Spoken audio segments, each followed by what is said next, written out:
Are you thinking about visiting Xochimilco in Mexico City, but not sure if it's really worth it? You're in the right place. I'm a travel blogger who has spent many years living in Mexico, and I've personally been to Xochimilco.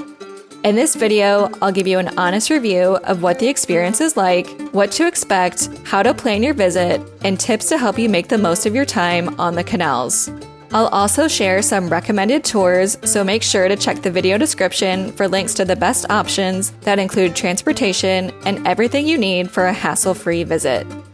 First, let's talk about what Xochimilco actually is and why it's one of the most unique attractions in Mexico City. It's basically a floating fiesta known for its long, colorful boats called trajineras, which are brightly painted and decorated with names and floral designs.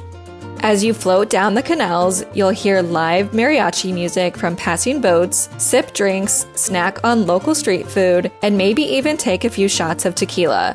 The whole experience is super fun, energetic, and feels like one big party on the water. And this daytime attraction is not just for tourists. It's a place where locals come to celebrate birthdays, graduations, and holidays with their friends and family. So you'll get a true taste of Mexican culture. You can either go on your own and rent an entire boat by the hour, or opt for a guided tour, which is a great way to join other travelers and have everything arranged for you, including transportation, snacks, and drinks. I've linked some of my favorite tours in the video description. But Xochimilco isn't just about the party. It's actually a UNESCO World Heritage Site with roots that go back to pre-Hispanic times. The canals you float down today were once part of an ancient Aztec farming system, and you can still see remnants of these floating gardens that made the region so productive. So even if you're just here for the fun, you're also getting a glimpse into a piece of living history. Xochimilco is located in the southern part of Mexico City, about 16 miles or 25 kilometers from the city center.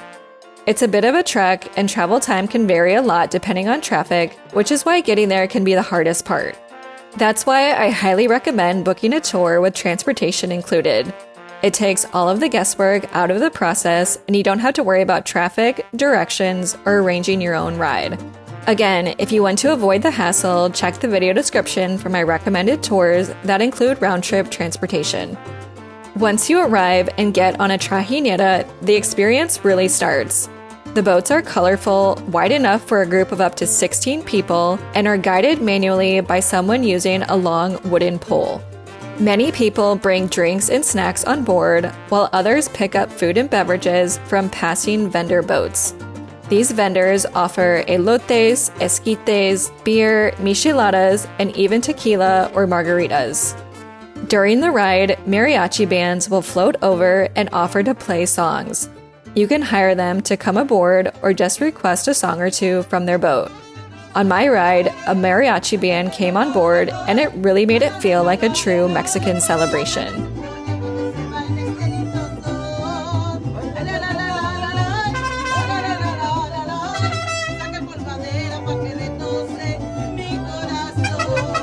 Some groups go all out, turning it into a party with music, drinks, and dancing. Others take a slower pace and just enjoy the views from the water. Either way, the vibe depends on the people you're with. If you're going solo, joining a group tour is a great way to get that fun, social atmosphere. The boat ride is definitely the highlight, but there's more to do around Xochimilco if you have time. Right outside the main dock, you'll find a local market with traditional Mexican street food where you can try dishes that are specific to the area. There's also a good selection of handmade crafts and souvenirs at the market. It's a great place to pick up something unique while supporting local artisans. Xochimilco is best if you're traveling with a group or open to meeting new people. It can be very high energy, and that really comes alive when you're sharing the boat with others. That said, I went solo and had a great time by joining a small group tour. So even if you're not with friends or family, you can still enjoy the experience. Group tours are also great because you don't have to worry about logistics, and you'll usually get a guide who explains the significance of the area as you float along. It can also be a fun option for families with kids, though keep in mind that there can be some rowdier boats since it's a party atmosphere. Now that you know what to expect, here are a few tips to make your visit to Xochimilco even better. My first tip is to go in a group if you can. The more people you're with, the more fun and affordable it becomes, especially if you're renting a boat on your own. My second tip is to hire a mariachi band. It's not that expensive and adds so much fun to the experience. Even if just one person in the group pays for it, everyone on board will enjoy it.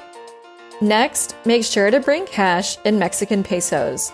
Most food and drink vendors, musicians, and even the boat operators probably won't accept cards. It's also good to have cash for tipping tour guides or boat operators. Definitely don't skip the floating food vendors. You'll find everything from elotes and esquites to micheladas and margaritas. It's a fun way to try some classic Mexican street food while floating along the canals. Xochimilco is a UNESCO World Heritage Site, so it's important to respect the environment and treat it with care. Don't litter, pick up your trash, and always follow the rules set by your guide or boat operator. Lastly, make sure to save time at the end of your visit to visit the local market and souvenir stalls. There's even more local foods to try, and you can pick up some unique souvenirs. So, is Xochimilco worth it? I definitely think so. I had such a blast, and it was one of the most fun experiences I've done in Mexico City. It's high energy, full of color, and gives you a look at a part of Mexico that's unlike anything else. I'd highly recommend going with a group tour, especially if you want to keep things easy or if you're traveling solo. That's what I did, and even as an introvert, I had such a great time. Make sure to check the links in the video description for the tours I personally recommend. And if you're visiting with family or friends, it's also possible to go on your own and hire a trajinera boat once you arrive. Either way, Xochimilco is one of those experiences that really makes a trip feel special. Thanks for watching, and I hope you enjoy your visit to Xochimilco. And if you found this video helpful, please give it a thumbs up and subscribe to my channel for more travel tips and reviews.